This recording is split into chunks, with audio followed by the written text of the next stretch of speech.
Good evening, everybody, and welcome to Carving It Up Live right here on Twitter, as well as the Carving It Up YouTube channel and the Grid Network YouTube channel. As always, I am Bryson Carver. Great to be with you on this Wednesday, where we have an absolutely jam-packed show on tap for you guys tonight. Very, very exciting. In about 30 minutes to 30 to 45 minutes, carving up the context about Justin Herbert with the Los Angeles Chargers. And the fact of the matter is, folks, he's having a somewhat down season, at least by his standards, is what I believe to be one of the 10 best quarterbacks in the league. Some have him lower, some have him higher. I think Justin Herbert's a fantastic talent.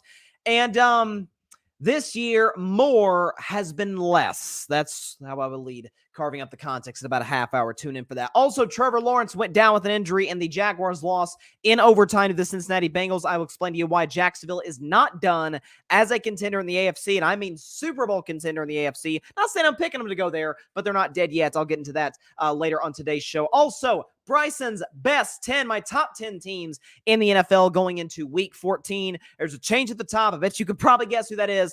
And a brand new team entering Bryce's best 10 for the first time. And I got to admit to y'all, makes me sick. I'm just killing me to put this team in the top 10, but they've earned the right to be there. So I will detail that in about an hour. At the end of the show, pray for me, because I'm going to predict a game that may set offense back a half century. It's the New England Patriots, led by quarterback Bailey Zappi, against my Pittsburgh Steelers, led by quarterback Mitch Trubisky. It could get ugly from Pittsburgh, and not in a good way. But first, one of the games of the NBA season thus far in Los Angeles between the Phoenix Suns and the Los Angeles Lakers. It is the knockout round of the inaugural in-season tournament in the NBA, of which I've said, props Adam Silver. He aced the bubble, and now he's aced the in-season tournament. By the way, before that, sandwiched in between, he's aced the play-in tournament. Adam Silver, I believe to be, with respect to Roger Goodell, the best commissioner in all of professional sports here in the United States. But the Suns fell last night to the Lakers in what was a crazy game, start to finish. I want to talk about LeBron before I get to the controversy, because there was a lot of, and I mean, I was tweeting about it during the game, a lot of controversy about that play that happened with 7 seconds left. Let's start with LeBron. So I don't know if I'll hold to this. I try anytime I set a rule for myself, especially if I do it on Carving It Up Live, I like to have the discipline to stick with it. I don't know if I'll be able to with this one, but I'm certainly going to try. I am done debating who's better between LeBron James and Michael Jordan. It's not because, one's so clearly over the other. I'm done. I am done debating that until LeBron James' career is over. That could be after this season, next season. Who knows? We know he wants to play with Bronny James. Bronny was just cleared to play basketball, so it looks like his health situation is good, but God bless Bronny James. But LeBron, however long he goes, I will not entertain the GOAT discussion until he says, you know what? I'm done playing basketball at a professional level. I want to sit back and enjoy it. Because remember when LeBron James had that speech? Oh, he was crushed at the ESPYs. And he had his whole family up there. He had his beautiful wife, Savannah, and their 3 kids up there. And it felt sort of like a retirement speech, but not quite. Like we weren't really sure what LeBron was doing. And he said, you know, there's been points in my career where I've thought about maybe hanging it up. I mean, we remember LeBron, there was some retirement rumors after the Lakers got swept by Denver in the Western Conference Finals. Like we just weren't sure. And he said during the ESPYs, lucky for you, that time is not now. I'm coming back. Oh, he was eviscerated the next day. Oh, lucky for us. How arrogant of LeBron James to say such a thing. How lucky of us. No. He's the one who's lucky to play in the NBA, which, yes, LeBron has some God-given abilities to play the game of basketball at a higher level than arguably anybody that's ever played it. But again, to his credit, he's obviously an insanely hard worker to hone those skills. Yeah, we are lucky. We are lucky that he's doing what he's doing. Last night, LeBron James, this stat line for a guy who's going to be 40 years old in a year and 3 weeks. Just want to put that in perspective. A year and 3 weeks. LeBron James is going to be 40. He's already today the oldest player in all basketball. What LeBron James do last night? Oh, you know, all he did was drop 31 points, 11 assists, 8 rebounds, and 5 steals. And in a game featuring Devin Booker, who we know to be the scoring extraordinaire that he is, has a 70-point game on his resume, with Anthony Davis, who's probably the best defensive player in basketball right now and had a very good first half, kind of a down second half, but was really good defensively. in a game that featured a guy who, because of LeBron's dominance at this stage of his career, isn't getting the credit he deserves for how great he is at this stage of his career, coming off an Achilles. That's Kevin Durant, who's been phenomenal this season. It was great last night. In a game featuring first ballot Hall of Famer Kevin Durant, first ballot Hall of Famer Anthony Davis, and potential first ballot Hall of Famer, again, still got to see more years from Devin Booker, but potential Hall of Famer in D-Book. As the oldest player in the league, LeBron was the best player out there. Just take that into context. Carving up the context in about a half hour. This isn't it, but when you consider the fact, oldest player in the league, I mean, Kobe was retired by this. God rest Kobe's soul. Kobe was retired by this age. Dirk was shot at this age, was done.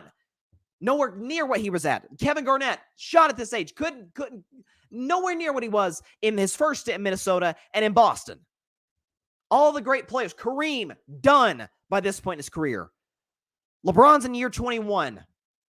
And it's inarguable. He's a top 5 player in the league.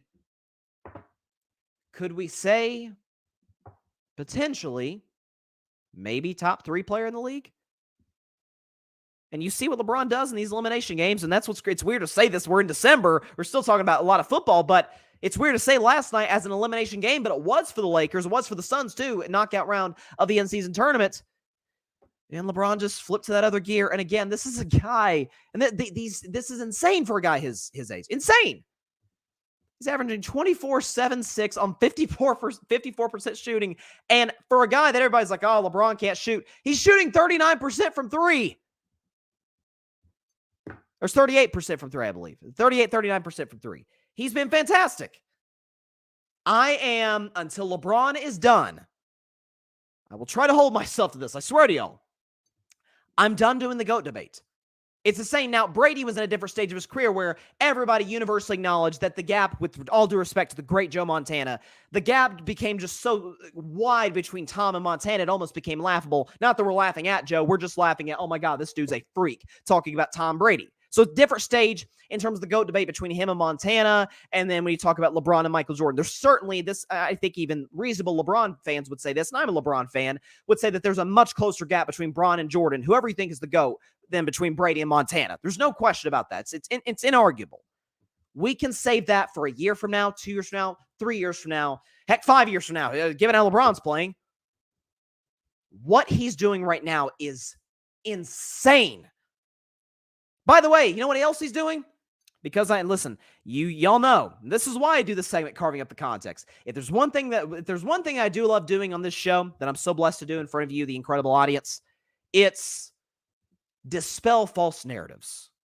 And one of the, I would argue, at the tip top of false narratives in sports is, yeah, LeBron's not clutch. You know, I'd take all these guys to take, like guys, like with, again, respect to Kobe, all due respect to the late, great Kobe Bryant, 4th greatest player of all time in my view.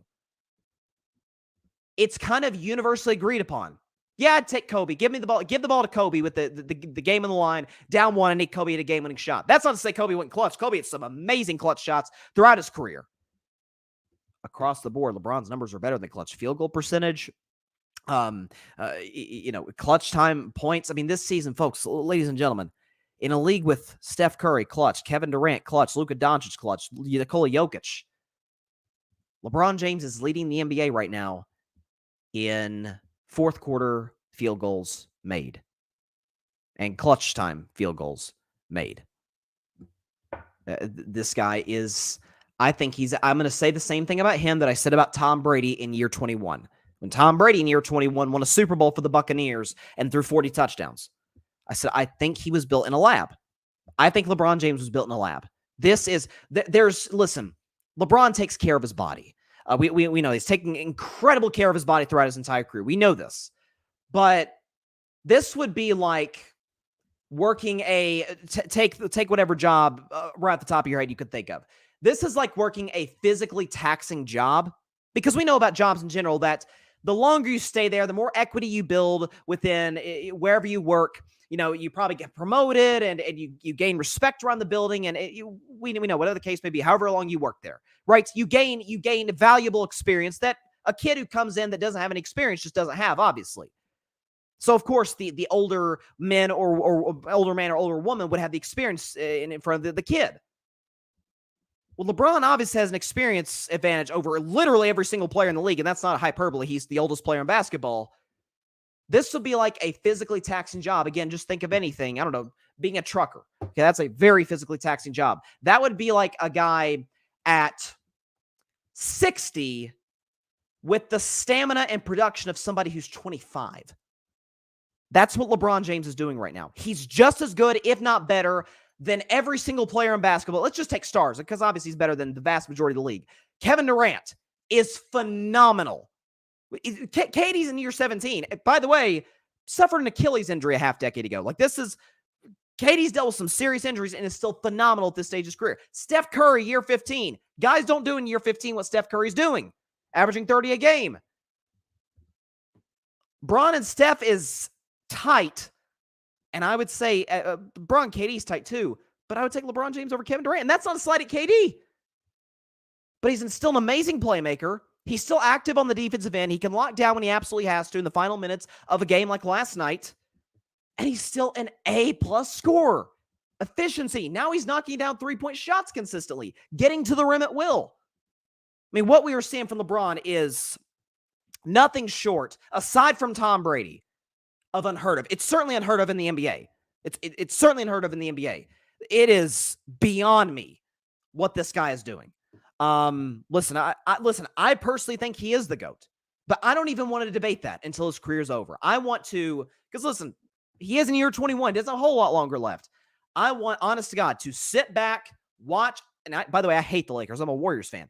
I want to sit back, watch, and enjoy what this man is doing, because I don't think we'll ever see this again. Maybe in the NBA, and certainly in all likelihood in sports. My gosh, he's going to be 40 a year from now and 3 weeks from now. Year and 3 weeks from now, LeBron James will be 40, and he's still clearly a top 5 player in basketball. It is beyond unheard of. I mean, that would be, because here's the thing about Tom Brady, and this isn't to take a shot at Tom, but if you think about what Tom Brady has done in his career, at least the position that he plays, it is a physically taxing position that you do have to take hits from defensive linemen and what have you. And if you're a running quarterback like a Lamar Jackson or Jalen Hurts, you're going to take some extra blows unless you're smart with your body and sliding. But the rules have changed. I talked about that last week with Tom Brady. I'm carving up the context. The rules have changed to a point where there's only a certain way you can hit the quarterback. The way Tom played was very much an efficient, get the ball out of your hands quick type of game. LeBron plays a sport where, man, everybody deals with contact. LeBron as much as anybody, because he's still the physical specimen that he is. He's still the freight train coming down the lane that he is. My gosh. Unbelievable. Okay, here we go. See, Mike Guido's in the comments. I'm going to get to the controversy during the game, by the way. He says, Mike Guido says, Juan Soto looks like a Yankee, Bryson. He's still, listen, I don't like Yankee fans, and I don't like Cavs fans. Mike Guido's both. Okay, so listen. How I always say, how we're friends, it doesn't make sense. It just, because I'm a Red Sox fan, I'm a Warriors fan. He's a Yankees fan and a Cavaliers fan. It doesn't make sense, but you know what? Mike's a good dude. But Mike, I'm just here to tell you, Juan Soto's not going to be a Yankee. He's not. Okay. And by the way, thank you for those pictures. Okay. Thank you for those pictures for Alex Verdugo. My man, Philip Chenault, who's a Lakers fan, by the way, is in the comments. He says, LeBron is, in all caps, insane. And AR-15, talking about Austin Reeves, is so clutch. That was a great game against the Suns. But if LeBron gets injured, which is going to happen at some point due to his age, can the Lakers hold up? I'm not sure. I don't think so. By the way, just occurred to me, LeBron played 40 minutes. LeBron James played 40 minutes. It's insane what he's doing. He says LeBron has gotten more clutch as his career has progressed. Due to his IQ and skill, it has helped over the years of his career. He has. Like that, yeah, you can certainly make that case. Like, obviously, everybody remembers, and I feel like that's the only thing the people in the LeBron's not clutch camp sort of just hang on to and cling to is the 2011 finals against Dallas. It's like that's the biggest knock as a LeBron guy, as a guy who thinks LeBron's the GOAT. Even if you think LeBron's too, that is the knock. Is he was bad in that series, especially games 4, 5, and 6. He was terrible against the Dallas Mavericks. After that, his resume is insane. MVP in 2012, along with the championship against the Thunder. MVP 2013, championship against the Thunder. Got to a finals in 2014. People say, oh, this is, yeah, he lost to the Spurs by a record finals margin. Yeah, he averaged 28 in that series, and Kawhi, who guarded him and shut him down, won finals MVP. LeBron dropped 28. So anyways, next year, One of the most impressive I've ever been by LeBron. He's playing a 67-win Warriors team with the league MVP Steph Curry, loses Kyrie and Kevin Love, and still takes that series 6 games and average. What do you average? 35, 13, and 9. And the guy who, I say this again in air quotes, shut him down, my man Andre Iguodala. I've literally got his book behind me. Love Andre. Shut him down, right? 35, 13, 9, won finals MVP. 2016, please don't remind me. 3-1 comeback against a 73-win team. I don't want to talk about that. It still hurts. 2017, lost in 5 games, but dropped a finals triple-double. 2018, got as probably the worst team we've ever seen in NBA Finals, to the finals. His second best player was an old Kevin Love. His third best player was J.R. Smith. 2 years later, wins a championship in the bubble. It's unbelievable. It's unbelievable. Barry, who's a Lakers fan and is in my camp and believing LeBron's the GOAT, he says, Kang, K-A-N-G. I love that. He says, we will never see this again. This will be the 56-game hit streak, the DiMaggio hit streak. No question about it. It is. Listen, guys may make it to year 21. Like I've said at Steph Curry, I've said before that I think Steph will be the Tom Brady of the NBA. Not that he'll be the greatest player ever, because as much as I love Steph, I don't think he'll ever get there. But I think his style of basketball is not physically taxing. I think Steph can still have another 3 to 4 high-end years. I truly believe that. He may still, like what LeBron's doing, is not going to take away from whatever Steph does in the future of his career. For the time being, that title may go to LeBron. Unbelievable. It's unbelievable. It's unbelievable. Patrick Brown, also like a lot of Laker fans in the comments. I'm feeling very uncomfortable. Any Yankees fan, I feel like everybody's coming at me, but most people are agree with me, so I'll take it. But Patrick says, we have to appreciate LeBron's greatness. Once he walks away, we won't see anything like him ever again. And it goes back to, agree with you, Patrick, and it goes back to what I said during the segment. Everybody got on LeBron James. Oh, how arrogant of him to say, we are lucky to see him play. Yeah, we are lucky to see him play. We are beyond lucky to see him play. By the way, the NBA is lucky to have him in the league. Remember when Jordan retired in 98 and the league was irrelevant until the Shaq and Kobe Lakers, and then that's around the time LeBron came into the NBA at age 18 out of high school? NBA was irrelevant from 1999 to about 02, 03, somewhere in that time period. Yes, you had AI. Yes, you had the rise of Kobe Bryant and Shaquille O'Neal. Nobody cared about the NBA at that point. Nobody cared. I fear, because whenever LeBron retires, Steph and KD won't be too far behind. That's not to say the guys like Wembanyama or Jokic, they'll still be amazing. I think Wemby's going to be phenomenal, and Jokic, we know what he is. He's a 2-time MVP and the best player in the world right now. There's 2 things to be said. The NBA, while it has the best players in the world, is still a North American product. Obviously, I guess say North American because the Toronto Raptors are in the league. It's a North American product. There is something to be said about having North American faces of the league. That does matter. Like, who's the best young American player? Like, young guy, under 30. Probably Jason Tatum. Because Joel Embiid's going to play for Team USA. He's not U.S. born. I guess Jason Tatum's probably the best younger, I guess. He's entering his prime right now. U.S. born player. There's a certain bit of swag, and this matters. Moxie, big brand that comes with being the face of the league that MJ, we know he had. He still has it with the shoes. LeBron has, Steph has, KD to a certain degree has. The NBA is going to maybe struggling to find its next great American star once those guys are gone. But I did want to talk about briefly. Oh, it looks like we get another comment. Let's see what we got. Okay, Barry says Anthony Edwards for me. He might be, but if he does, Barry, then he's got to get out of Minnesota. I don't care if the Minnesota Timberwolves are starting like this. This is not a personal shot, but I don't trust their head coach, Chris Finch. I like Cat, not as a 2, more as a 3. I dang sure don't trust Rudy Gobert. I think Anthony Edwards is going to have to pull the KG route and get out of Minnesota. If Edwards goes to, I don't know, if he goes to the Dallas Mavericks, of course he wouldn't be the man on the Mavericks. Luka would be. I don't know. Let's say think of a big market. Let's say Jimmy Butler kind of falls off the next couple of years. Certainly not rooting for that because I love Jimmy. And Anthony Edwards goes to the Miami Heat. Then I think because the Heat are a big brand, big city, championships, Pat Riley, Eric Spoelstra, that could be a situation where you could maybe have your face of the league. I hope so for his sake and for the NBA's sake. But do I think he'll be the face of the league like LeBron? I don't know. Because LeBron's the only guy since Jordan that could be the face of the league in the way that Jordan was. That's the only thing. And again, too, a lot of the NBA's popularity, a lot of it, I would argue more than the NFL's, is through social media. We see highlights. I mean, I remember 2 years ago, John Morant I remember they put out a stat like he was the most watched NBA player on Instagram or something because he had all these crazy highlights, dunking on people and crossing guys up. So social media plays factor into it as well. I did real quick want to address the controversy at the end of the game. So again, Suns, it's a fantastic game throughout. Okay, the Lakers got up by double digits early. Then Phoenix came back in the third quarter, tied it, took the lead. LeBron and KD were going back and forth. AD had a great first half, not a great second half, certainly offensively, although he was effective on the defensive end. But we get to a point where Austin Reeves hits a massive shot, a big shot, because Lakers are up 1. Austin Reeves makes it to put the Lakers up by 4 points with about 15 seconds left. Well, we get to how much time's left at this point? Okay, so Kevin Durant makes a layup with 11 seconds. Tough reverse. It was a beautiful shot by KD. Those Lakers timeout. I'm sorry, before that was after the KD layup. Okay, so they're looking to inbound it, and they get it to Austin Reeves. So Austin Reeves got the ball. It looks like Reeves is anticipating a foul. I think it was by Eric Gordon. I think it was Devin Booker. It's Devin Booker who was whacking at him.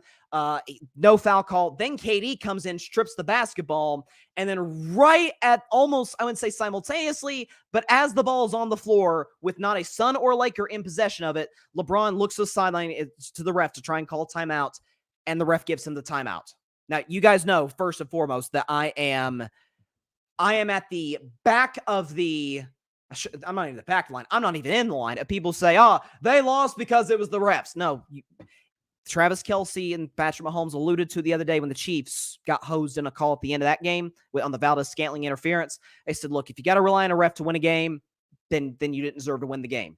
And Kevin Durant said something very, very similar. Props to KD. He answered the question perfectly after the game when they asked him about it. Because, again, for those of you who don't know the rule, if a player calls timeout, or even a coach, if anybody calls timeout, but their team doesn't, and nobody has possession of the ball, then it's not a timeout because you can't call timeout if you don't have the basketball. Okay, so that's how that works. LeBron, Reeves, not a Sun didn't have possession. They gave the timeout. So was it a bad call? Yes. Did the Suns get hosed? No, they didn't. The problem for the Suns was the fact that the Lakers this season have been one of the worst first quarter scoring teams in the NBA. What the Lakers do in that first quarter against Phoenix? Again, I keep trying to warn y'all about Phoenix's defense. KD's amazing, so is Booker. They're not a good defensive team. Lakers dropped 33. So the Suns were kind of playing catch up the whole game, certainly in the fourth quarter when LeBron was making those shots and Austin Reeves had that shot there with 15 seconds. Like that stuff matters. You got to get off these hot starts. And KD said, hey, it's a 48-minute game. Okay, that's one play out of a million that we could have made, or maybe we didn't get the benefit of the doubt. Was it a bad call? Yes. Did it decide the outcome of the game? No, it did not. No, it did not. And by the way, everybody says, let's punish the officials. There's some sources that say the officials are punished just behind closed doors. Adam Silver's not going to make that public. So for those of you who want to find refs, nobody said Adam Silver didn't find refs. It's just not public. But no, the Suns, it was a bad call. Okay, let's see. Barry just says, report just dropped. Refs confirmed Lakers possession.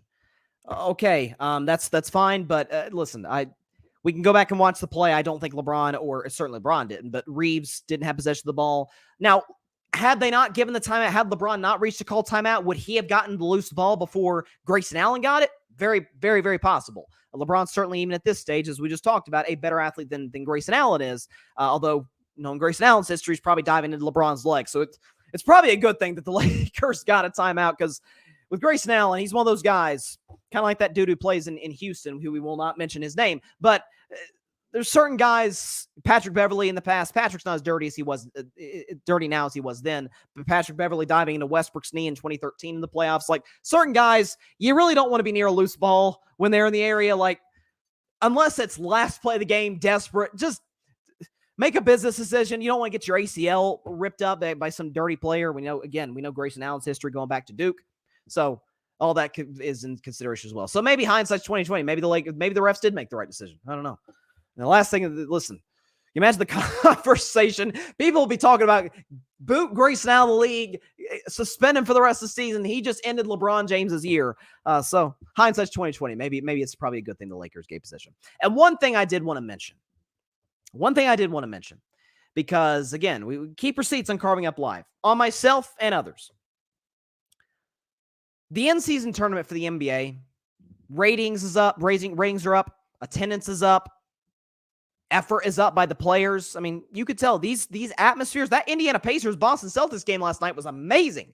Tyrese Halliburton going on this run. It didn't feel like just some regular Tuesday, early December game. No, this game had meaning. And again, it is the inaugural in-season tournament. By next year, the players will be much more familiar with the format, and there's a potential the intensity is even higher next year. Right now, it's kind of a feel-out process. What is this? We know it's important, and because we know it's important, we're going to play hard.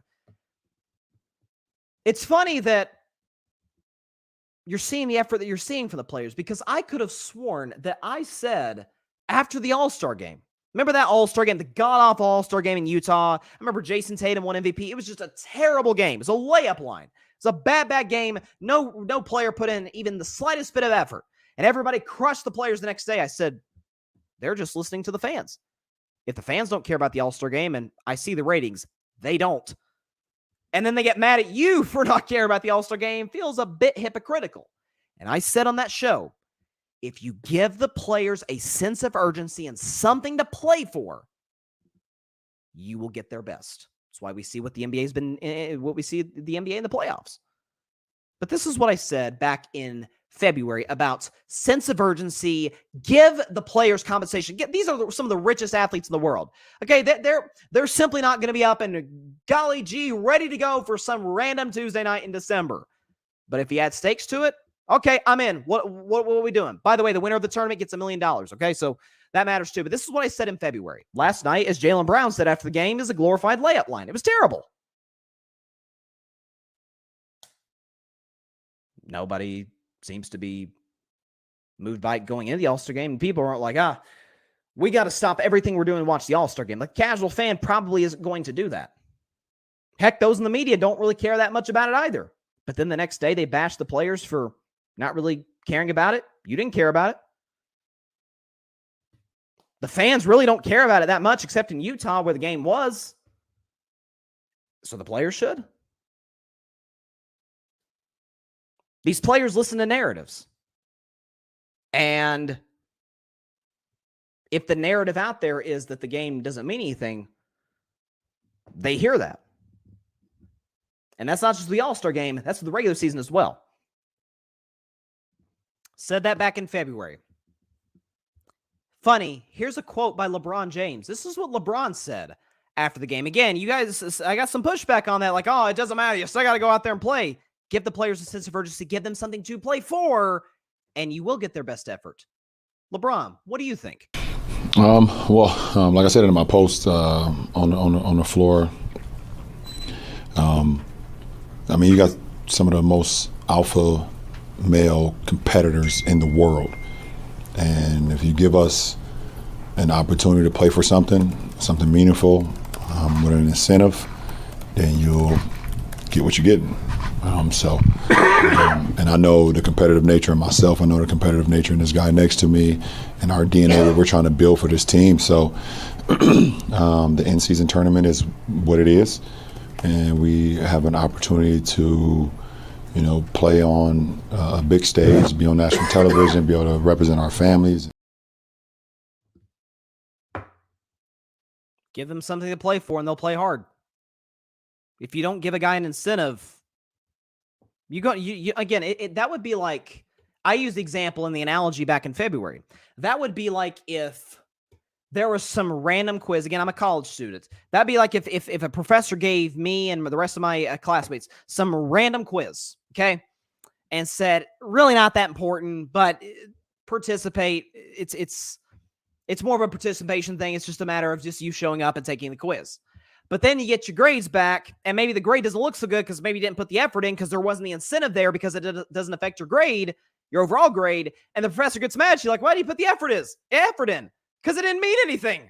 Don't get mad at me because you told us coming in that it didn't mean anything. Now you're mad at us because the effort wasn't there. That's what LeBron's alluding to. Do you think LeBron has given that kind of effort against maybe against Phoenix? Maybe. But if that was, I don't know, Sacramento? Or, I don't know, the Warriors, yes, because the history there. But, I don't know, Minnesota? Probably not. Not that LeBron is just not putting in the effort, but when there is an added level of intensity, as with any sport, as with anything in life, your focus is different. Adam Silver hit another home run. He hit another home run. I know people don't like this in-season tournament. Ratings are up. Attendance is up. Effort, just watch the games, is clearly up. Another W in the column win. Another win for Adam Silver. Now he just needs to make sure that Scott Foster and Chris Paul are on the same floor together. I saw Adam Silver had a quote today saying, hey, they just need to work past their differences. Commish, I think it's beyond that at this point, okay? But other than that, Commissioner, job well done. He aced the bubble, he aced the play-in tournament, and he more than aced the in-season tournament. Great stuff from Adam Silver and from the NBA. Great game last night. Just even the game before that, Pacers and Celtics was a fun one. Congrats to the Pacers for advancing to Vegas. And Tyrese Halliburton putting on the show that he did. I love this in-season tournament. Can't wait to see how it plays out on Thursday and on Saturday. All right, let's shift to the NFL. Because there's a lot of storylines in that game. With LeBron, with the call at the end, with the in-season tournament. Let's shift to the NFL. So, the game Monday night, Jacksonville Jaguars, Cincinnati Bengals. I did have Jacksonville winning this game, as I think most did. Again, they were 10-point favorites.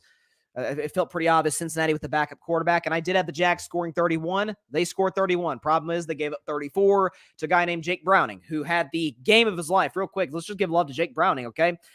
32 at 37, 354, a touchdown, and a passer rating of 115, and he ran for a touchdown and a quarterback sneak. So hats off Jake Browning, man. Heck of a performance, and at least give the Bengals a fighting shot. Maybe not a realistic one, but a fighting shot at potentially stinking into the playoffs. But the bigger story is Jacksonville, and the bigger story is Trevor Lawrence, who injured his ankle, ended up being diagnosed as a high ankle sprain, and he's out indefinitely. Doug Peterson announced today that he won't practice this week, and he's not going to play on Sunday against the Cleveland Browns and Myles Garrett. That feels like it would be feels like you're setting up your quarterback to fail, setting up your team to fail. By the way, Christian Kirk went down that game as well. A lot of people are just writing out the Jacksonville Jaguars as contenders in the AFC, even if you didn't think they were contenders, as a potential threat in the NFC to scare somebody. I'm not going to do that today. So what? They're not going to be the 1 seed now. In all likelihood, again, they're a game back, but had they beaten Cincinnati, that would have gone a long way. They actually would have been the number 1 seed coming into week 14. That would have helped them tremendously by conventional wisdom. I think what the Jacksonville Jaguars are, they are the Boston Celtics of the last 2 years in the playoffs at home. Jaguars, losing record at home. On the road, undefeated. Undefeated. That's the Celtics. Look at these playoff series, 2022 and 2023. They have a winning record in a lot of these series on the road, losing record at home. I mean, the last playoffs, they went to Philly and won a game 6, but they lost a game 5 at home before that, after they lost a game 1 at home. Before that, they lost 3 of their 4 home games in the Eastern Conference Finals against the Heat. Won 2 of their 3 road games. It's a weird thing. I don't know if it's the pressure, whatever the case may be. And we know the Jaguars don't have an extensive history. They're an expansion team of the 90s, kind of like the Panthers and the Ravens. So maybe that factors in as well. But I don't think the Jaguars are done. I think if Trevor is able to come back 2 to 3 weeks from now, and the Jaguars are still afloat. And by the way, Jacksonville's schedule, for those that are wondering, they do have the Cleveland Browns on Sunday. That's a tough one, although the Browns don't really have a quarterback to speak of. No disrespect to Joe Flacco, but those days have passed. Then you got the Ravens. That's dicey with or without Trevor. But then at the end of the season, Bucks, Panthers, Titans. 2 of those, one is an awful team, Carolina. One's at least going to be fighting for a playoff spot in Tampa, but Jacksonville is absolutely better than Tampa, and the Titans will probably be resting all their starters in Week 18. So if Trevor is able to come back at 85 to 90%, and that's what I would do if I'm Jacksonville. It's the same thing I would have said. Rest Burrow early in the season, and maybe that he wouldn't be the situation he is now with Cincinnati. Rest Trevor at least the next 2 weeks. Because to me, you have just as good of a chance to beat the Ravens, and those chances would be slim because of how great the Ravens defense is. But you have just as good of a chance to beat the Ravens with C.J. Beathard in as with a 60% Trevor Lawrence. You just do. He's going to be gimpy. He's not going to be as mobile. You're going to have those pass rushers coming at him. It's not going to be good. The Jags probably get blown out in that game. Either way, rest him against Cleveland, rest him against Baltimore, and then you got 3 games against either bad teams or teams under 500. Tennessee, Carolina, Tampa Bay. At that point, the Jags, let's say they go 0-2 in the stretch, but then they end up winning those 3 games. That's 11-6. They're in the playoffs. They probably host a playoff game. They end up getting the tiebreaker over Houston. We'll see what Houston does, and if they're able to take advantage of this. Indy, potentially. Jaguars probably host a playoff game against who? I say this as a Steelers fan. My Steelers, who have a quarterback situation issue, that's putting it mildly. The Browns, who have a quarterback carousel/crisis, which they have for literally ever, or the Indianapolis Colts, who, listen, I love Gardner Minshew too. I've been a Gardner Minshew guy for a while. Don't know if I could see him going to Jacksonville and winning the playoff game. The Colts have not won a playoff game, or heck, won a game in Jacksonville in a decade. I think Jacksonville's going to be fine. And they're good on the road. Again, they competed with Kansas City last year. Could they go on the road to beat Baltimore? Dicey. Could they go on the road to beat Miami? I don't know. They're used to that climate. Maybe. Potentially. I'm not ruling them out. Got a comment here by Patrick. He says Cincinnati saved their season with a statement win over Jacksonville. Again, I think Cincinnati, more than anything, just kind of postponed the inevitable. They're not going to make the playoffs. Here's their closing schedule. They got Indianapolis. They got Minnesota, Pittsburgh, Kansas City, Cleveland. That was a brutal schedule with Burrow. Without him, and props to Jake Browning, but that's it. Forget about it. It's over for the Bengals. See what you can do the rest of this year. Maybe Jake Browning, if he keeps playing well, but you miss the playoffs, he becomes a valuable trade asset. Or you keep him as a guy who's clearly shown himself to be a reliable backup to Joe Burrow in case he suffers yet another preseason injury. There you go. But I'm not near as worried. Again, I'm not saying the Jaguars are like the favorites in the AFC. I wouldn't have said that had they won that game on Saturday. On Monday. But I'm not saying they're out either. They're good on the road. Haven't lost on the road this year. And they're well coached too. Defensively, though, I have concerns. The fact that no disrespect to Jake Browning, and the Bengals do have great weapons with Mixon, with Chase, and with T. Higgins. But 34 points, it's not great.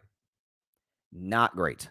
Now, and mind you, Josh Allen got a pick, not Josh Allen of the Bills, but Josh Allen of the Jaguars got a pick off of Tyler Boyd on what was a very poorly executed trick play, to say the very least. Okay, let's now move. I'm looking forward to this one. So carving up the context every week, about a half hour-ish into the show. This one is going to focus on the offensive coordinator of the Los Angeles Chargers. So this week's edition of Carving Up the Context, and is prime time. Deion Sanders says, "Give me my theme music."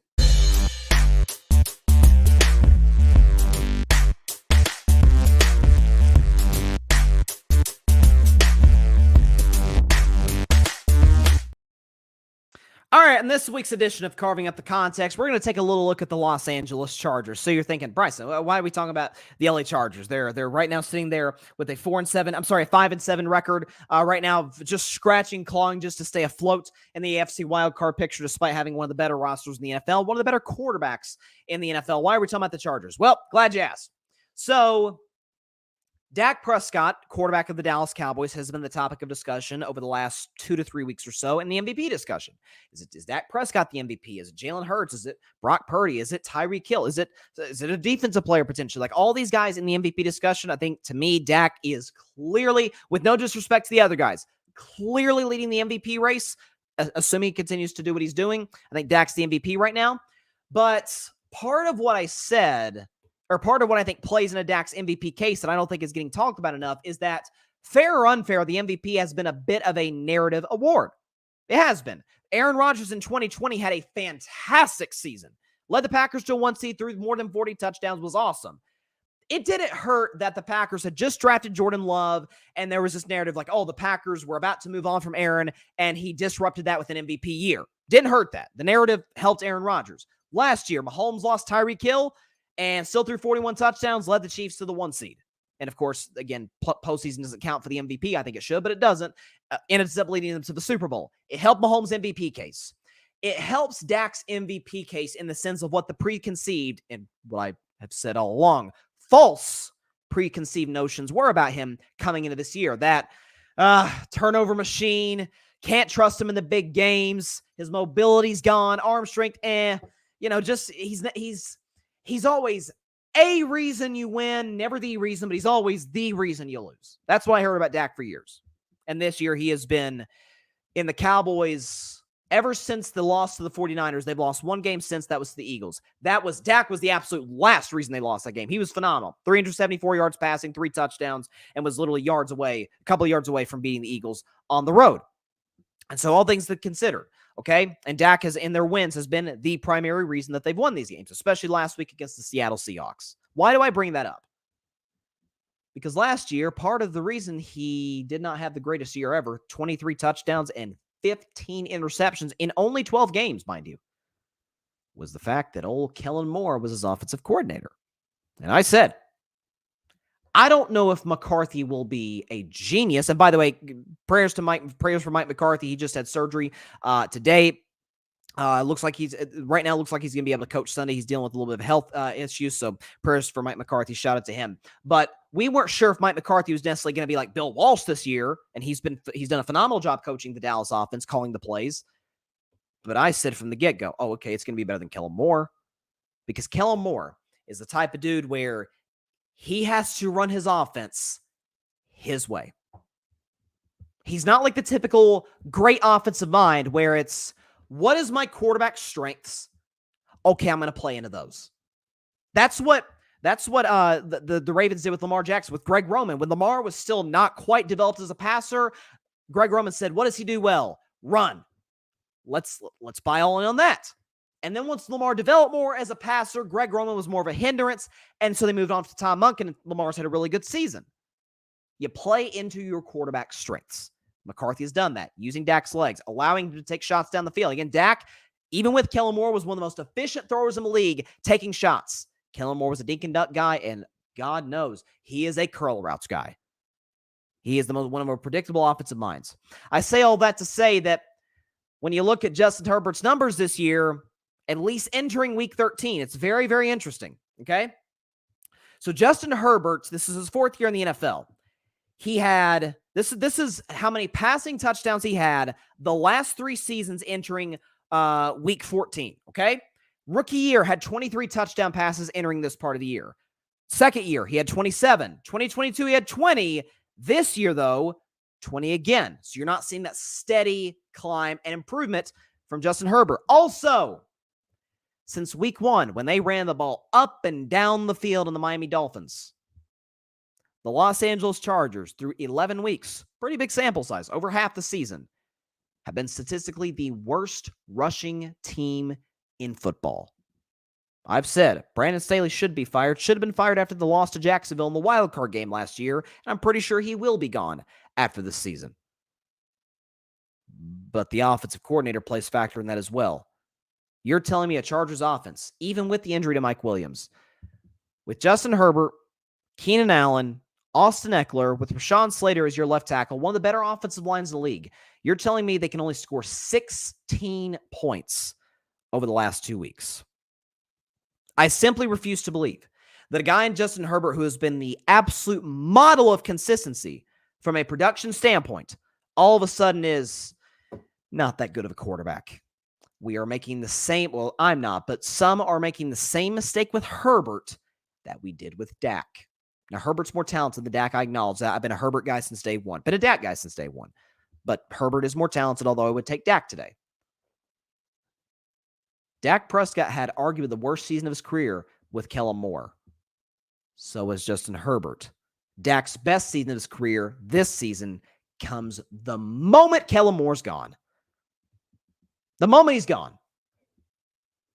Tops in the NFL and QBR. Oh, sorry, not QBR. Brock Purdy leads in that regard. But Dak is top 3 in the NFL in touchdown passes, QBR, passer rating, and is leading the number 2 scoring offense in all of football.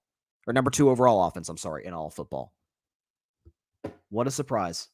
And I heard a lot last season. Well, I mean, Dak can't be that good. Kellen Moore has to be a genius because Cooper Rush came in. Oh, I heard the Cooper Rush hype. And nothing against Cooper Rush because he's a darn good backup. He came in and Cooper Rush did his job, and that's all you can ask of a backup quarterback. That's more than some guys like Zach Wilson or Mac Jones can say. Okay, so props to Cooper Rush. You want to check Cooper Rush's stat line in some of these games? And by the way, how many points the Cowboys scored when they were just humming with Cooper Rush, right? They scored a grand total of 20 against the Cincinnati Bengals, and Cooper Rush Had 235 yards, a touchdown. Decent stat line, not going to blow you away.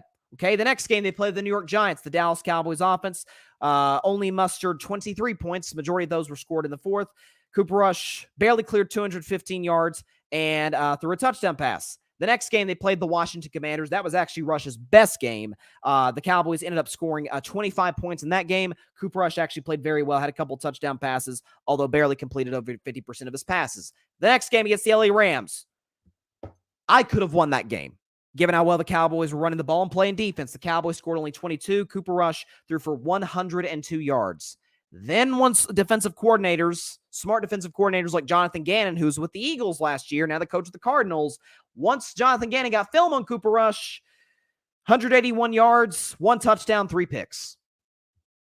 Once Dak came back in the lineup, and I kept saying this last season, half those picks were not on Dak. They simply were not. Either drops by receivers, bad routes by receivers.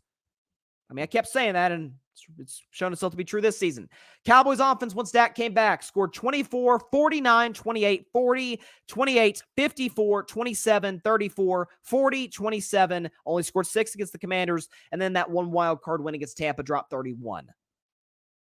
Dak has and always has been the key to the Cowboys' success offensively. It was never Kellen Moore. It was never Cooper Rush, but it was definitely never Kellen Moore. Justin Herbert, unfortunately, due to kind of a poorly run franchise, the Spanos family, is having to unfortunately deal with the brunt of that. That is why the Chargers offensively have not been even close to what their potential is. Austin Eckler, y'all who play fantasy football, y'all know what I'm talking about, is a touchdown machine. He's been virtually ineffective the last month. Keenan Allen. Now, Keenan's put up a good stat line. He played awesome against the Detroit Lions last month. Quiet as a mouse on Christmas Eve the last couple of weeks. 16 points had the Chargers scored against the New England Patriots and against the Baltimore Ravens. Now, Baltimore is a darn good defense, but the Ravens were begging the Chargers to win that game. Is that to say that none of the blame goes on Justin Herbert? Of course not. Got to bear some of the blame. Dak had to bear some of the blame last year. But when you have a coordinator who is close-minded and does not allow his quarterbacks to be the best version of themselves, does not coach them and draw up plays for them to be the best versions of themselves, you get what you get from Herbert this season. You get what you get from Dak last season. Note to all coordinators out there with your quarterbacks, play to their strengths. Kellen Moore didn't do it with Dak Prescott. He's not doing it now with Justin Herbert. So is the Chargers' ineptitude offensively, as more coordinators get film on them, is it shocking to me? No. Could have seen this coming from a mile away. I think a lot of people did. Certainly those who are in the Dak Prescott belief that he's one of the top 10 quarterbacks in the league and is now making a serious case to be a top 5 quarterback in the NFL if he isn't there already. I think he is. Funny. The second Kellen Moore's got. And by the way, did the Cowboys receiving core take a massive jump? They added Brandon Cooks, who's been a nice piece. There's a reason the Texans traded Brandon Cooks. There's a reason the Saints and the Patriots and the Rams let Brandon Cooks walk in some form or fashion, through trade or through free agency. There's a reason for that. Michael Gallup's washed. Jalen Tolbert is ineffective overwhelmingly. Jake Ferguson, nice, not great. CeeDee Lamb has been unbelievable. Same offense essentially as last year, and they are humming. You play to Dak's strengths, you get the best out of Dak. Kellen Moore would not. He does not now with Herbert. McCarthy does. Dak's the MVP of the league today. What a surprise. Comment here by Patrick, who is a Cowboys fan. He says, Cowboys fans tried to tell Chargers fans. What Chargers fans, Patrick? 13 of them? I know there's that lady who was at the Cowboys-Chargers game who had the fantastic reactions to all those plays. I know they had the AI robots at one point. But anyways, he says, Cowboys fans tried to tell Chargers fans Kellen Moore wouldn't pan out. The media was all giddy, but they've been proven wrong. And I think we want all of these young guys, these young offensive coordinators to be geniuses. Not all of them are. I'm not questioning Kellen Moore's football acumen. He's obviously, on the clipboard, he'd be a lot smarter than I could ever dream of being in the game of football. That's anytime I criticize coaches, I'm in no way, this is what people get wrong. I'm in no way implying that I could do a better job than these guys. Because simply put, I couldn't. But relative to the great coordinators in the league, I have reason to criticize you. Look what Mike McCarthy's doing. So, again, I'm hearing all these people blame Herbert. I'm like, guys, this ain't Herbert. Herbert was great the last 3 years before this one. All of a sudden, he's having a down season. And again, it's not a statistical plummet by Herbert. He's not having a terrible year, but by his standards, it's a down year. Now, Staley's going to get fired. That's a formality at this point. Will Kellen Moore, will the Chargers do what they do and be very cheap and say, you know what, let's just give Kellen Moore the head coaching job? Well, if they do, then they're even more screwed. Maybe they'll be better defensively. He'll bring in a solid defensive coordinator, but by and large, they'll be in a bad spot. Go out and get Jim Harbaugh. You think Jim Harbaugh would like to coach Justin Herbert? My guess is probably. Ben Johnson, he'd like to coach Justin Herbert. But, when Dak was successful before Kellen and after Kellen and kind of up and down with him, you got to start asking some questions. All right, let's move, though, because this is one of my favorite segments every week. It's called Bryson's Best 10. We're moving into week 14 of the NFL season. And by the way, I should add a couple of points before we even get into Bryson's Best 10. A couple of things I did want to get off my chest is that, first of all, I saw that Deontay Johnson of the Pittsburgh Steelers had a quote. He said that the team took the Cardinals lightly all week. So I'm a Steelers fan. I'll predict their game against the Patriots or whatever game it will be tomorrow night. He said the Steelers took the Cardinals lightly all week going into that game on Sunday where the Cardinals thoroughly outplayed them from start to finish. Okay. That's a Mike Tomlin thing. That's not on the players. Not to absolve blame for the players. Head coach got to have them ready to go. And this has at times become a theme of Mike Tomlin, who is a Hall of Fame head coach, not at a losing record. I get it. And I love Tomlin. That's why I give the Cowboys and the 49ers and teams like that a lot of love. When they play bad teams, they get rid of them quickly. Now, the Steelers are not a championship contender. The Steelers don't have quarterback play even close to Dak Prescott or Brock Purdy. That goes without saying. Trust me, I watch the games. I know. It's not even close. Effort's got to be there. Intensity's got to be there. You've got to surely good so you can have a strategical advantage over the Cardinals coaching staff. You should have a talent advantage. You certainly do have a talent advantage over what the Cardinals have. That's unacceptable. I want to get that off my chest first and foremost. And secondly, if I could pull this up, because it is noteworthy, because there's been a lot of outrage about Florida State not making the college football playoff. I talked about that in depth on Monday. The clip is on YouTube. You can go watch that if you want to. But I saw this today, and people are going to get on me. Oh, you're getting political. I'm not getting political, okay? Whenever politics comes into politics, the politicians say, stick to sports. But then politicians talk about sports. Well, then I'm going to talk about the politicians talk about the sports. Okay, that's how the game works. But I saw this, that Governor DeSantis in Florida wants to sue the College Football Playoff Committee. He said he's asking for $1 million of taxpayer money to let Florida State sue the College Football Playoff Committee over their decision to exclude the undefeated Florida State football team from the 14 playoff. You're wasting tax dollars, Governor. And I hate to tell you, not really, but it ain't going through. Okay, Bama's still competing in the college football playoff. And by the way, if Gavin Newsom in California, obviously DeSantis is a Republican running for president, Newsom's a Democrat governor of California. If Gavin Newsom did this about USC or UCLA not making the playoff, if a situation like this were to occur, I'd rip Gavin Newsom, okay? Just like I'm ripping Ron DeSantis now. Come on, man. Come on. $1 million is just keep wasting that taxpayer money. Come on, man. Florida State's not in whether you sue them or not. So don't waste the money of hardworking Floridians, okay? That's messed up. You can't do that. But then again, if there's anything politicians know how to do, okay? And listen, doesn't matter what party they are. Despite what they tell you, doesn't matter what the party are. They love to spend their money. Or, I'm sorry, our money. Love to spend our money. I had to get those things, a couple things off my chest. Just had to mention those things. All right. Back on track. Every week, I do a segment. It is called Bryson's Best 10. It's my top 10 teams in the NFL. And again, as time goes on, it is a new segment that I introduced at the start of the football season. Bryson's Best 10 can be used for a lot of things. And I will use it for NBA players. I might even use it for things outside of sports. I mean, like Christmas is coming up. The holidays we're basically in the midst of the holidays. Top 10 Christmas movies. I may do that. I may do that. Just depends on what happens. I may do a segment like that. We'll see. Stay tuned. But for the time being, we're going into week 14. Let's look at Bryson's Best 10, my top 10 teams, NFL teams going into week 14 of the NFL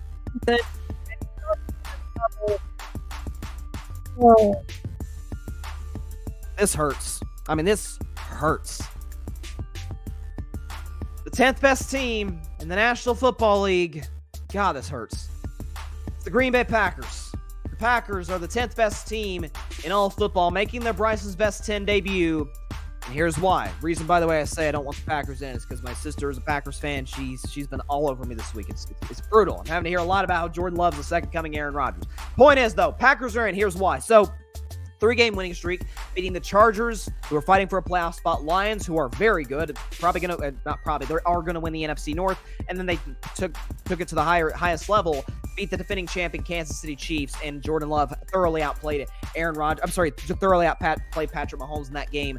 Jordan Love's been really good over the last few weeks, doesn't have any interceptions. I think he has 8-9 touchdown passes. They've been efficient. They've run the football effectively. Jordan Love looks as comfortable, as calm, as composed as I've seen him all season long. He looks to be getting more comfortable. This Packers defense is playing good football as of late. Rashawn Gary, the secondary in Green Bay, has been good. So I can't lie about what my eyes are telling me. If you look at the Packers' upcoming schedule, right now they're in the playoffs if the season ended today. And look at their upcoming schedule. A lot of bad teams coming up. They got a great chance and a golden opportunity to sneak in the playoffs after starting 3-6. Got to give props where it's due. Got to be honest with what my eyes are telling me. The Packers are the 10th best team in the National Football League. At number 9, I'm not kicking them out just because of the injury to their quarterback, because he'll be back. The Jacksonville Jaguars. Jacksonville, the 9th best team in the National Football League, and here's why. So I mentioned with Jacksonville earlier. Yes, Trevor Lawrence went down. Yes, I think he should, if he's even healthy to go whatsoever. I think you should sit for the next couple of weeks. You lose to Cleveland, you lose to Baltimore, and you win your last 3 games of the season to go 11-6, likely, in all likelihood, win the AFC South and get to the playoffs. The thing about the Jaguars you cannot forget is the fact that they are, again, top 5 in the NFL in terms of takeaways. They are undefeated on the road this season. They're one of the least penalized teams in the NFL this season. That's props to Doug Peterson, the head coach. Christian Kirk is out, which is a concern of mine. But Evan Ingram looks as good as he's ever looked in his career. We thought at one point he might be a bust with the Giants. Goes to the Jaguars with Trevor. Looks very good. The offensive line, Jacksonville, despite losing their left tackle, has been pretty good as of late.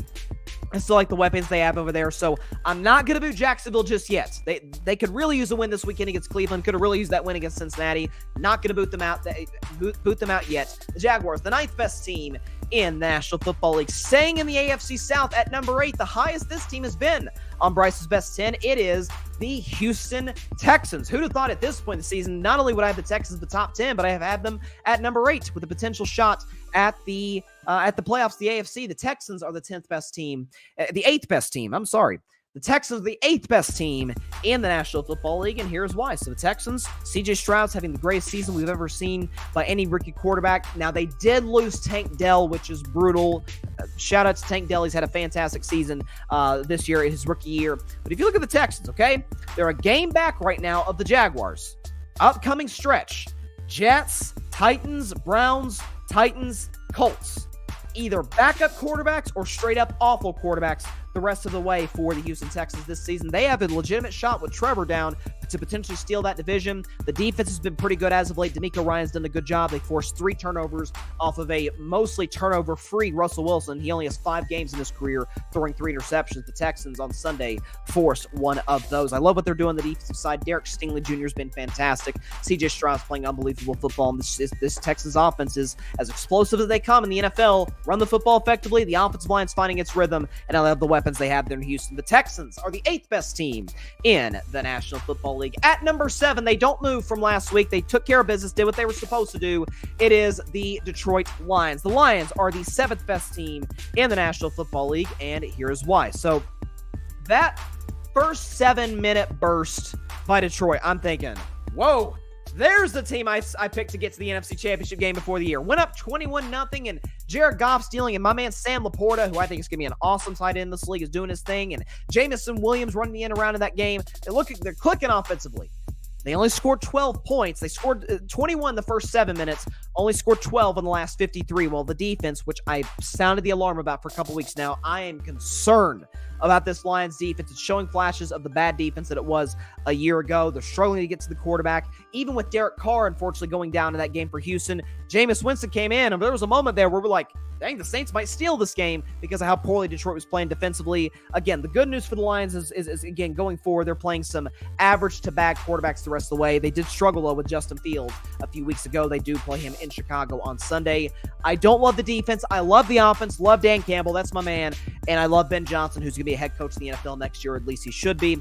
I'm going to cling to the slim possibility, because I believe in pick integrity, that the Detroit Lions will somehow, some way, on the skin of their teeth, it's the NFC Championship game. Love what Detroit's doing today. They are the 7th best team in the National Football League. At number 6, jumping 3 spots, so a big jump for this team from a week ago, it is the Miami Dolphins. The Dolphins are the 6th best team in the NFL, and here is why. So the thing for the Miami Dolphins is they have a little bit of the same narrative around them right now that the Cowboys do, that, man, when they play the bad teams, they mop the floor with them. Just beat Washington, scored 45 points on the road last week. Tyreek Hill had yet another monster game, is on his way to a 2,000-yard season in the MVP discussion for that very reason. Here's the thing, though, about Miami, okay? Maybe they haven't beaten the great teams, such as Philadelphia. They struggled, and at Kansas City, they couldn't get much going offensively. But the good news for the Miami Dolphins is they have some big-time games upcoming against Dallas,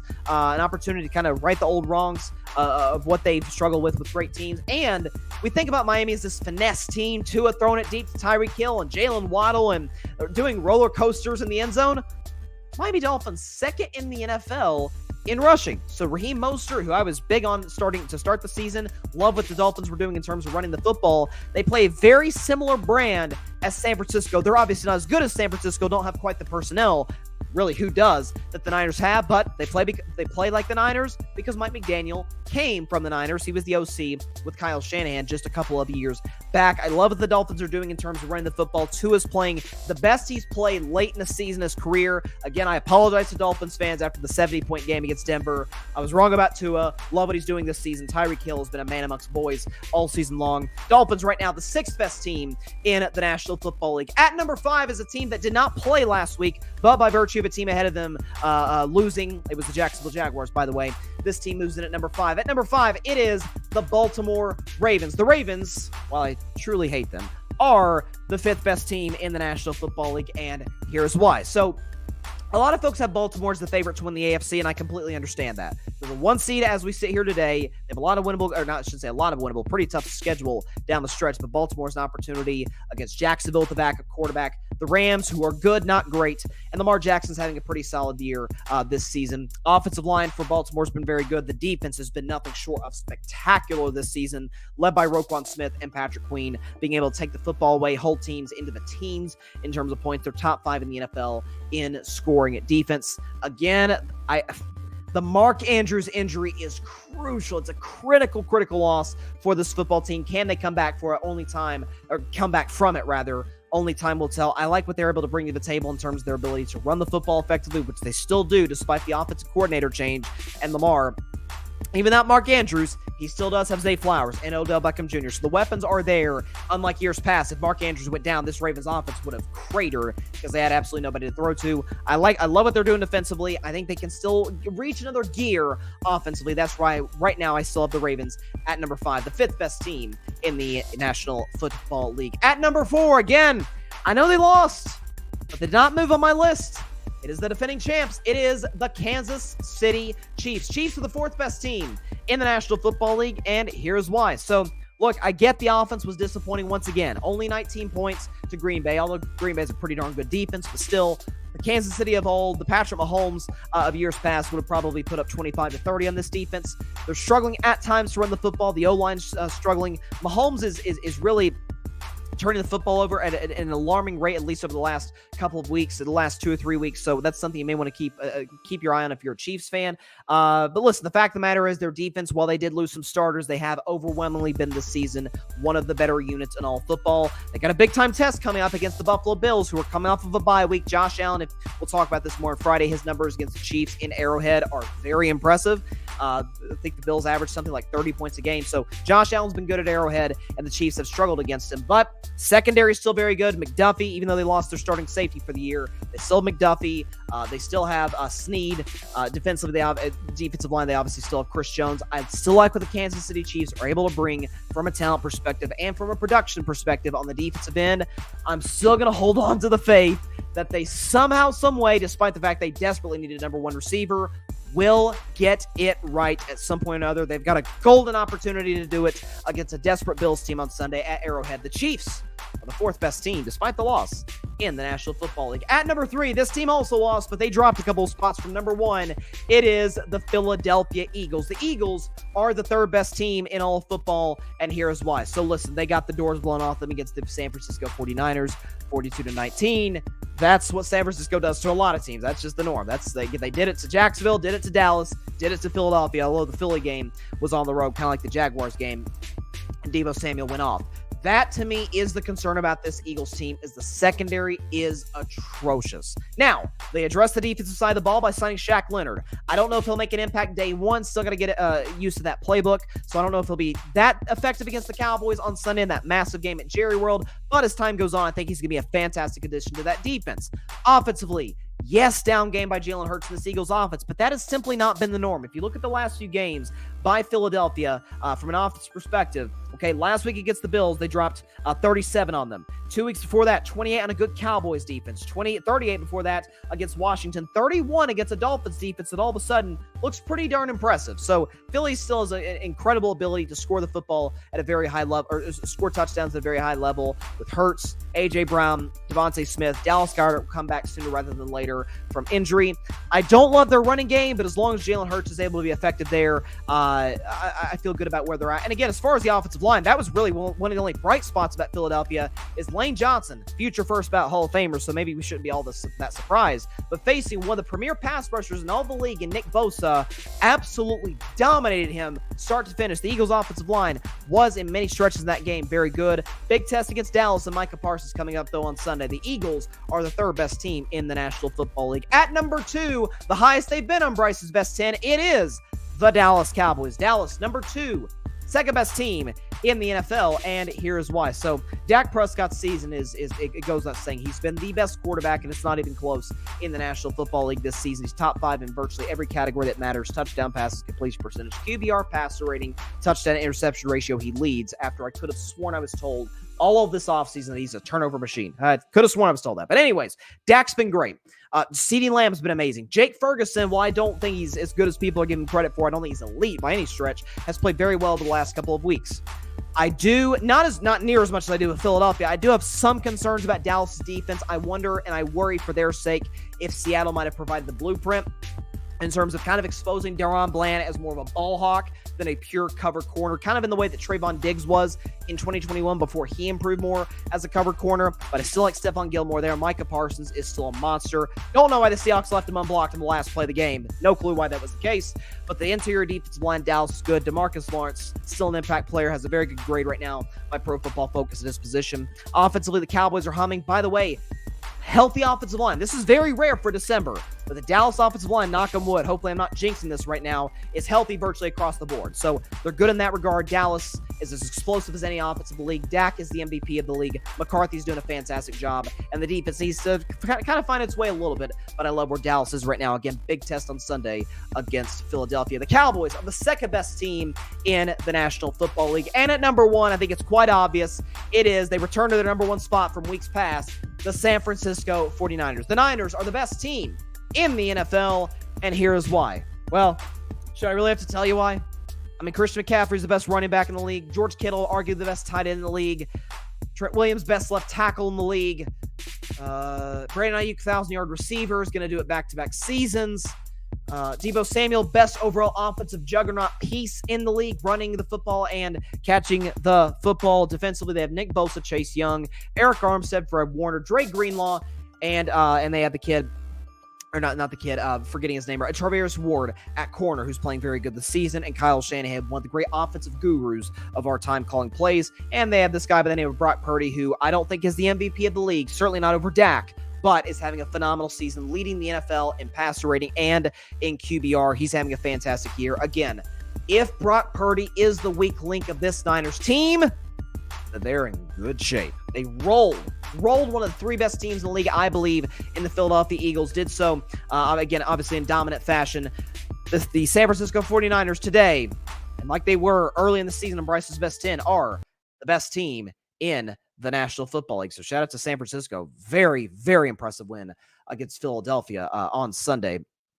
If we could pull this up here, I have the whole list of Bryson's Best 10, or my Best 10. The segment's called Bryson's Best 10. Let's pull it up here. Okay, there it is. So there's the full screen right there. My top 10 teams right there, top to bottom. San Francisco in this order, 1 to 10. San Francisco, Dallas, Philadelphia, Kansas City, Baltimore, Miami, Detroit, Houston, Jacksonville, and much to my chagrin, Green Bay. Again, with the Packers, I can't lie about what my eyes are telling me. You know, as long as they work, as long as I'm able to watch the games, I'm going to be honest with what I see. The Packers playing very good football. So is Jordan Love. I'm still not quite ready to say that he's officially the guy in Green Bay. Still got to see more. 3 great games is not a great quarterback make. Or a franchise quarterback make, rather. But if he continues this, and the Packers' schedule is pretty light to end the year, make the playoffs, that's a win. And Jordan Love certainly gets an opportunity next season. And we'll see what happens beyond that. So there you go. All right. So I want to first of all apologize on behalf of the Pittsburgh Steelers, on behalf of Steelers Nation, because there's gonna be a gameplay, and I'm not even gonna put in background music because it doesn't deserve it. There's gonna be a gameplay tomorrow night between my Pittsburgh Steelers, who are gonna be hosting the New England Patriots, and you will have 2 bona fide backup quarterbacks facing. Bailey Zappi for the Patriots, who went scoreless against the worst pass defense in all of football at home, and Mitch Trubisky, who is on his 3rd team in 7 seasons. So it's not a great quarterback matchup. Certainly relative to last week, Dak versus Geno Smith, just throwing darts out there. It's 2 great coaches. Both, one certainly more than the other, have shown an inability to adjust to the modern NFL in terms of offensive play and quarterbacks. I've criticized them both this season. Tomlin, and in a far more egregious case, Belichick, because not only can he not get the quarterback right, he can't even get the receivers right. At least the receivers are pretty good in Pittsburgh, and the weapons.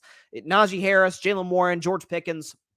They've got guys over there. They got some productive dudes. Defensively, though, both teams are excellent. Patriots have given up 10 or less over the last 3 games. They're actually the first team in almost a century, since 1938, since FDR was in office, to give up only 10 points or less in 3 straight games and lose all of them. It hasn't happened since the 30s.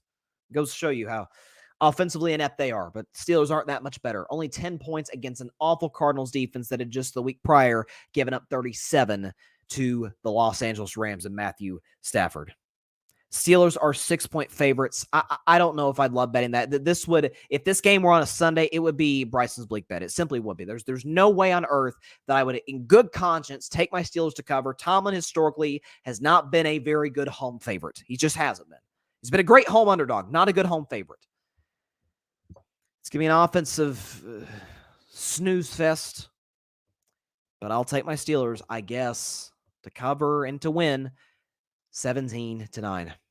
Listen, as bad as we are offensively, I don't think there are no worse teams offensively right now than the New England Patriots, who, unless they just straight up blow it in the last 2 weeks of the season, are going to worst case get the 2nd pick and take either Drake May or, who I would take, Michael Penix Jr. Although for my man Penix Jr.'s sake, I hope he doesn't end up in Foxborough, at least if Belichick is still there.